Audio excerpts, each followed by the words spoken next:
Hello दोस्तों, नमस्कार। KRST education YouTube channel पर आपका स्वागत है। दोस्तों, हम लोग अभी तक भाषा हिंदी और उसके परिचय के बारे में पढ़ता रहा।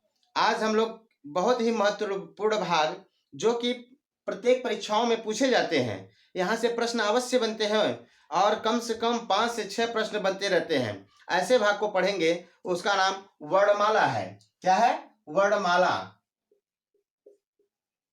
वर्णमाला। वर्णमाला की कुल संख्या कितनी है? 52। वर्णमाला की संख्या कुल कितनी है? 52। वर्णमाला किसे कहते हैं? वर्णों का व्यवस्थित समूह क्या कहलाता है? वर्णमाला। वर्णों का व्यवस्थित समूह क्या कहलाता है? वर्णमाला। वर्णमाला में 11 स्वर, 33 व्यंजन, 4 संयुक्त अक्षर,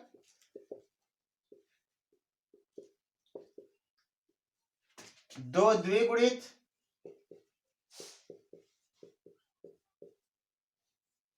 2 अयोगवाह। 2 अयोगवाह। द्विगुणित को उच्छिष्ट व्यंजन भी कहते हैं। उच्छिष्ट के नाम से भी प्रश्न बनता है और यह विकसित के नाम से भी प्रश्न बनता है। विकसित व्यंजन, द्विगुणित व्यंजन, उच्छिष्ट व्यंजन या विकसित व्यंजन। और आइए हम लोग देखते हैं पहले स्वर को। स्वर कहते किसे हैं? परिभाषा नहीं लिखाते हैं, फिर भी परिभाषा को जानना बहुत जरूरी होता है। स्वर होता है ऐसा वर्ण जिनके उच्चारण में हमें किसी अन्य वर्ण की आवश्यकता नहीं पड़ती है, उसे क्या कहते हैं? वर्ण स्वर कहते हैं। ऐसा वर्ण जिनके उच्चारण में हमें अन्य वर्ण की आवश्यकता नहीं पड़ती, उसे क्या कहते हैं? स्वर कहते हैं। और यह स्वतंत्र होते हैं, या ऐसे भी दूसरे शब्दों में कह सकते हैं स्वतंत्र रूप से उच्चारित किया जाने वाला जो वर्ण होता है उसे हम क्या कहते हैं? स्वर कहते हैं। स्वरों की संख्या मैंने बताया कितना है? 11। कौन कौन से? अ, आ, लघु ए, दीर्घ ए, लघु उ, दीर्घ उ, री, ए, आई, ओ, औ। वर्तमान में 11 स्वर का ही प्रयोग किया जाता था। हिंदी के प्रारंभ काल में स्वरों का 13 प्रकार से प्रयोग करते थे, जिसमें लघु री और री का प्रयोग वर्तमान में नहीं होता है। लघु री और री का प्रयोग वर्तमान में नहीं होता है। तो और इसमें जो है कि यह 11 स्वर है, 2 2 4 2 6 2 8 2 10 है, 11 है। इसमें मात्रिक कितने हैं? ये भी प्रश्न बनता है, बहुत पूछा जाता है, मात्रिक स्वर कितने हैं?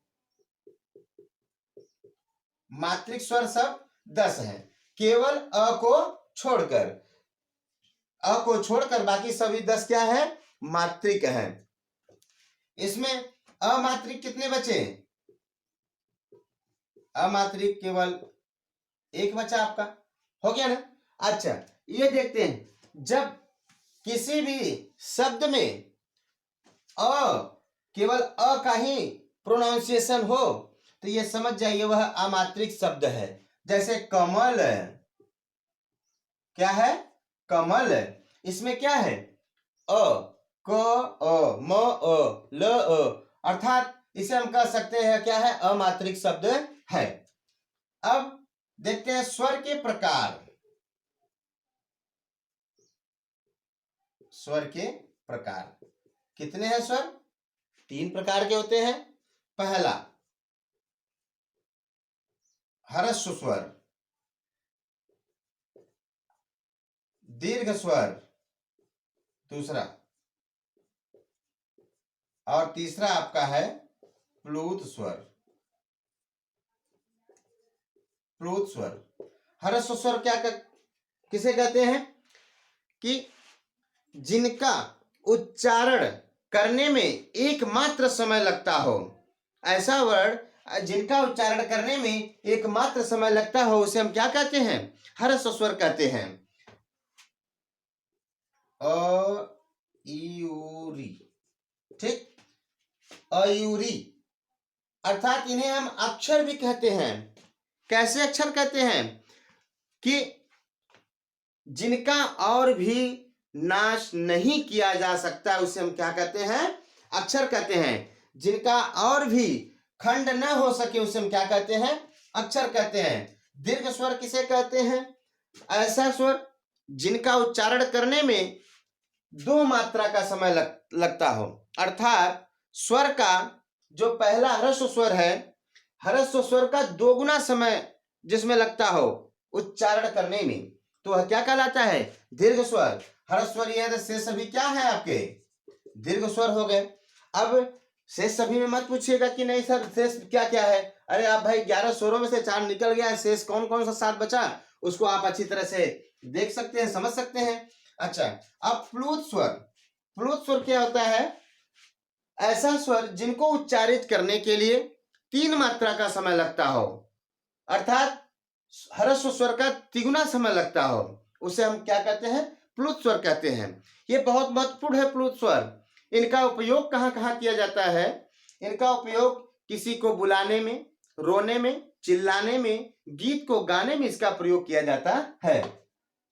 अब प्लुत स्वर जो होता है आपका, जैसे छोटा बाबू है, कहीं चला गया, किसी दूसरे के घर चला गया वह खेलने के लिए, और उसकी मम्मी उसको ढूंढने लगी, कहाँ है बेटा, मिले तो उसे मैं खाना खिला दूं कुछ। लेकिन क्या है, अब वो देखती नहीं तो क्या बुलाती है? मान लो बाबू का नाम गोलू है, तो क्या कहेगी? गोलुआ रे। तो ए जो खींच करके बोला गया, तो उसे हम क्या कहेंगे? प्लुत स्वर कहेंगे। अब जैसे ओम, ओम, ओम का उच्चारण जब किया जाता है, उसमें भी प्लुत स्वर का प्रयोग होता है। कहीं कहीं अगर हिंदी का 3 आपको लिखा दिख जाए, तो वह भी आपका क्या हो जाएगा? प्लुत स्वर हो जाएगा। स्वर का प्रयोग प्लुत स्वर का प्रयोग कहाँ कहाँ होता है? किसी को बुलाने में, चिल्लाने में, रोने में,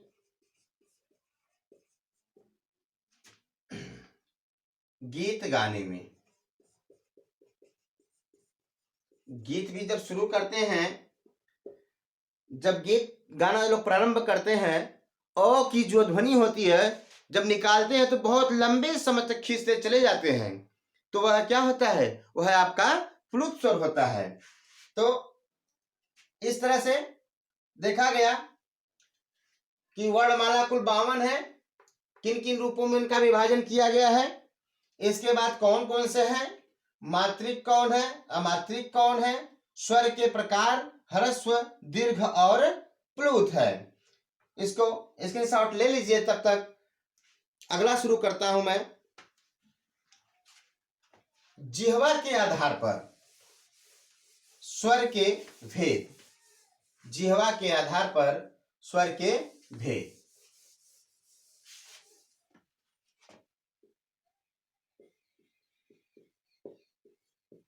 जिह्वा के आधार पर स्वर के भेद। ठीक, जिह्वा के प्रयोग के आधार पर स्वर के भेद। अब इसमें क्या है? 3 यह भी है। कितना है? 3 है। कौन कौन से? अग्र स्वर, पश्च स्वर, मध्य स्वर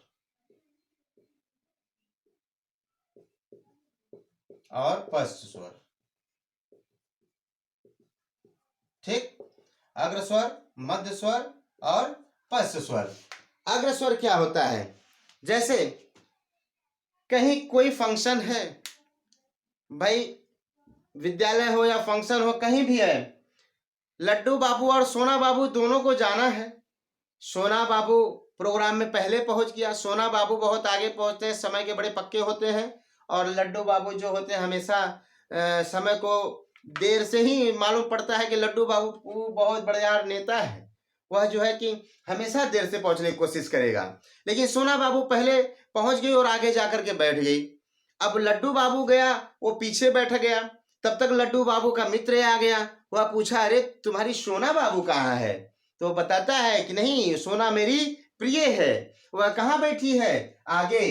तो वह कहता है कि नहीं, वह प्रिय बैठी आगे, प्रिय बैठी आगे। आगे से आपका हो जाएगा अग्रस्वर, आगे से आपका क्या हो जाएगा, अग्रस्वर हो जाएगा। और यहां लघु ई,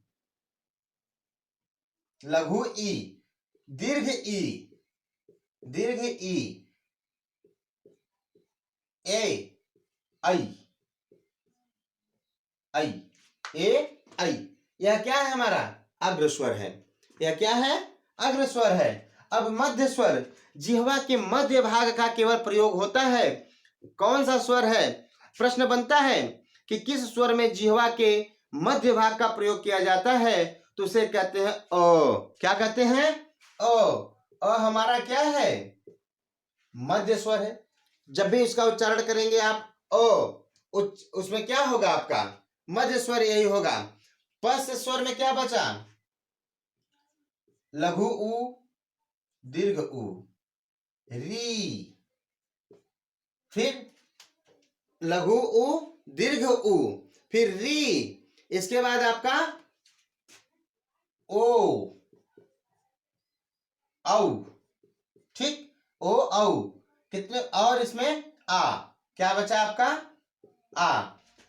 4 1 5, 5 2 7, 2 9 2 11।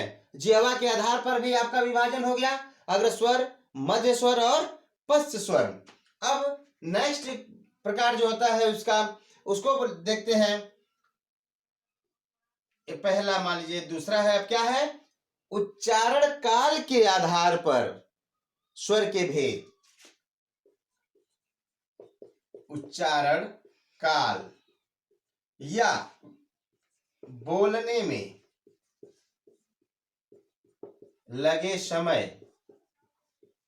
के आधार पर स्वर के भेद, या मात्रा के आधार पर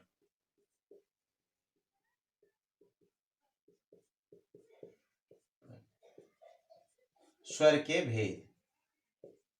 ठीक, अब देखिए क्या है, उच्चारण काल, बोलने में लगे समय के आधार पर या मात्रा के आधार पर स्वर के भेद। क्या क्या है, इसमें भी 3 है, मान लीजिए इसमें भी 3 है। अच्छा, कौन कौन से, एक मात्री, द्विमात्रिक,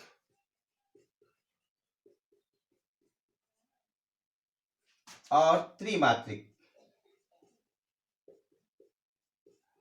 ठीक, एक मात्रिक, द्विमात्रिक और त्रिमात्रिक स्वर। एक मात्रिक हूबहू इसी तरह ह्रस्व स्वर, प्लुत सॉरी ह्रस्व स्वर जैसे होता है एक मात्रिक। दीर्घ स्वर जो होता है द्विमात्रिक, आपका इसको त्रिमात्रिक जो होता है संयुक्त स्वर या संध्याक्षर भी कहते हैं, इसके बारे में भी बताते हैं। सबसे पहले चलते हैं हम लोग एक मात्रिक स्वर की तरफ। एक मात्रिक स्वर में क्या होता है, ऐसा स्वर जिनमें सिर्फ एक मात्रा का समय लगता हो, उसे हम क्या कहते हैं, एक मात्रिक स्वर। एक मात्रिक स्वर कौन कौन से हैं, अ, ई, उ लघु है, अ लघु ई, लघु उ, और आपका री। अब इसमें ठीक है, अ ई, लघु उ और री।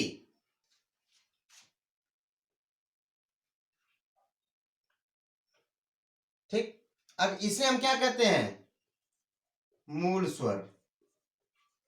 इसे क्या कहते हैं, मूल स्वर कहते हैं। क्यों मूल स्वर कहते हैं, क्योंकि इन्हीं स्वरों से दीर्घ स्वरों का निर्माण होता है।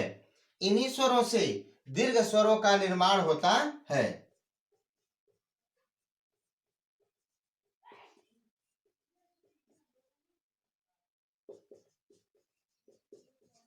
ठीक, इन्हीं स्वरों से आपका दीर्घ स्वरों का निर्माण होता है। और इनकी संख्या कितनी है, प्रश्न कभी कभी बनता है कि मूल स्वरों की संख्या कितनी है, तो कितने, 1 2 3 4, तो मूल स्वरों की संख्या कितनी हो गई, 4 हो गई। और इन्हें हम स्वतंत्र स्वर भी कहते हैं। इन्हें क्या कहते हैं, स्वतंत्र स्वर क्यों कहते हैं? अगर मुख्य रूप से देखा जाए तो यही अक्षर हैं, क्योंकि अब इनका खंडन नहीं किया जा सकता है, इनका और भी नाश नहीं किया जा सकता है, इसलिए इन्हें हम क्या कहेंगे कि यही आपके स्वतंत्र स्वर है, मूल स्वर है, यही आपके अक्षर हैं। देखिए दूसरा क्या होता है, द्विमात्रिक स्वर में सीधी सी बात है, या एक मात्रा का था या कितने का होगा, दो मात्रा काल। जो दो मात्रा काल जिसका समय लगे उसे क्या कहते हैं, द्विमात्रिक स्वर कहते हैं, बोलने के आधार पर। ठीक, तो यह कौन कौन से है, आ, अ है तो यहाँ पे द्विमात्रा में क्या हो जाएगा, आ। लघु ई है तो दीर्घ ई, और लघु उ है तो दीर्घ उ। ठीक, री का नहीं। अब देखिए द्विमात्रिक है, अब इन्हें हम दीर्घमूल स्वर भी कहते हैं। कैसे? इन्हें हम दीर्घमूल स्वर भी कहते हैं।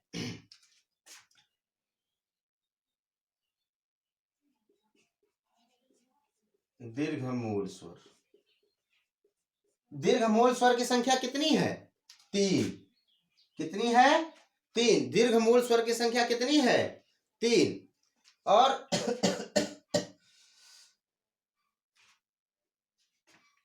इन्हें सादा स्वर भी कहा जाता है। ठीक, साधारण स्वर भी कहा जाता है, ठीक है ना, और दीर्घमूलीय स्वर भी कहा जाता है। दीर्घमूलीय कैसे? अच्छा देखिए, दो मात्रा का समय थोड़ा सा समझ लीजिए, इसमें कैसे है, अ प्लस अ बराबर आपका क्या बन गया, आ। लघु ई प्लस दीर्घ ई आपका ये बन गया लघु उ प्लस दीर्घ उ। ठीक, इससे आपका यह निर्माण दीर्घ का हुआ, जिसमें कि अ एक मात्रिक स्वर और इसमें मिला हुआ है आ ई उ, इसमें लघु रूप है और इसमें इसी का क्या हो गया, दीर्घ है, इसलिए इसे हम क्या कहते हैं, दीर्घमूल स्वर भी कहेंगे, सादा या साधारण स्वर कहते हैं, दीर्घमूलीय स्वर भी कहते हैं। परीक्षा में पूछा जाता है कि दीर्घमूल स्वर कितने हैं, तो आप कितने बताएंगे, 3 बताएंगे। अब आते हैं त्रिमात्रिक स्वर। त्रिमात्रिक, इसमें क्या होता है कि 3 मात्रा का जो समय लग जाए तो होता है। जैसे देखिए कौन कौन से बच्चे हैं, ए आई, ओ औ। ठीक, ये क्या है, त्रिमात्रिक है। ठीक, यह क्या है, त्रिमात्रिक है। इसमें देखिए कैसे बनते हैं कि अ प्लस ई, अ प्लस ई, सॉरी अ प्लस ई, अ प्लस ई से ए का निर्माण हुआ, और अ प्लस ए से आई का निर्माण हुआ, अ प्लस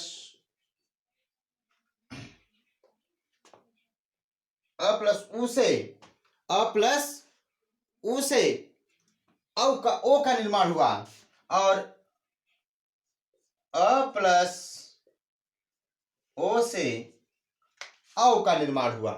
तो कभी कभी ये पूछा जाता है कि ए या ओ या औ, ए आई ओ औ किसी एक को दे देगा, पूछेगा किन किन वर्णों से यह बना हुआ है, किन किन स्वरों से बना हुआ है, और इन्हें हम संयुक्त स्वर भी कहते हैं। क्या कहते हैं,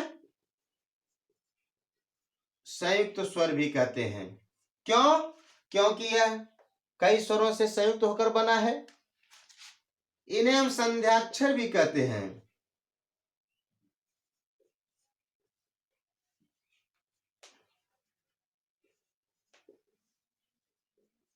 संध्याक्षर क्यों कहते हैं संध्याक्षर, संधि के आधार पर, संधि के आधार पर जो है कि इसमें गुण और वृद्धि संधि होती है।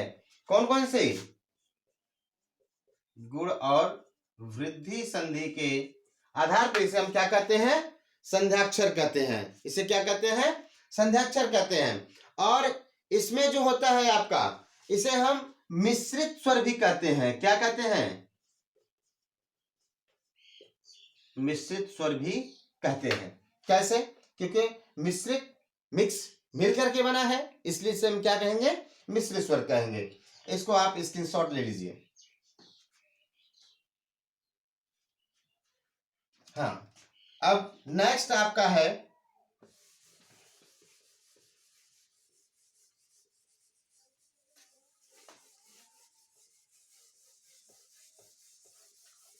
मुख विवर के आधार पर स्वर के भेद। कैसे? मुख विवर के आधार पर स्वर के भेद।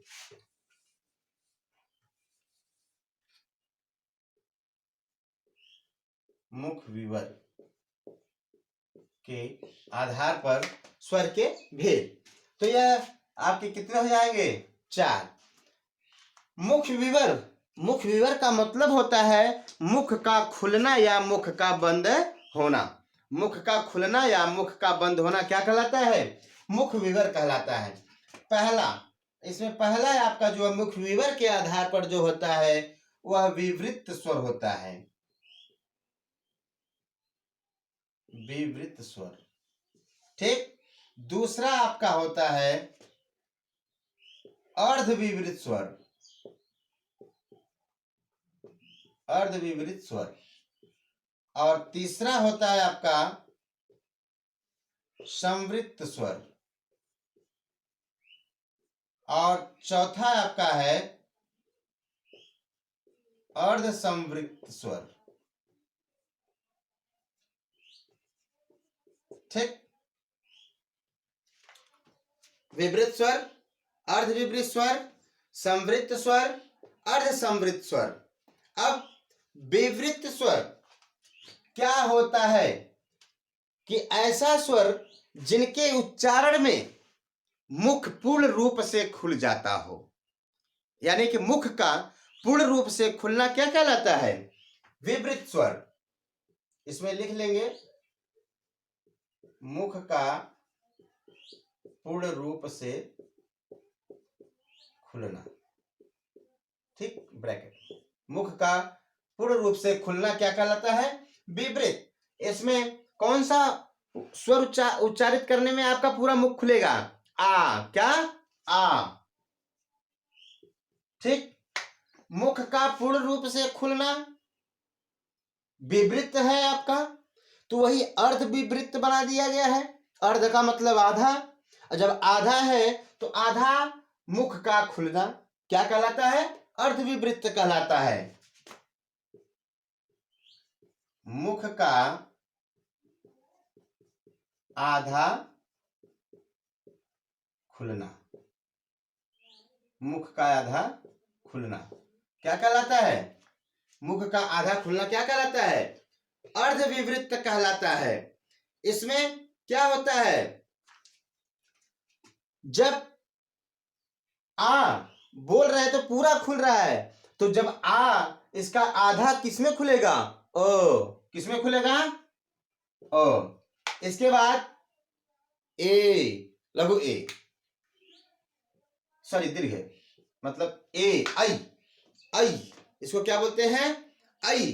अब इसमें क्या होता है? औ। क्या होता है? औ। तो यह आपका अर्धविवृत के रूप में हो गया ओ, आई और औ। अब संवृत्त स्वर, संवृत्त स्वर में क्या होता है कि मुख का लगभग खुलना, मुख का लगभग खुलना।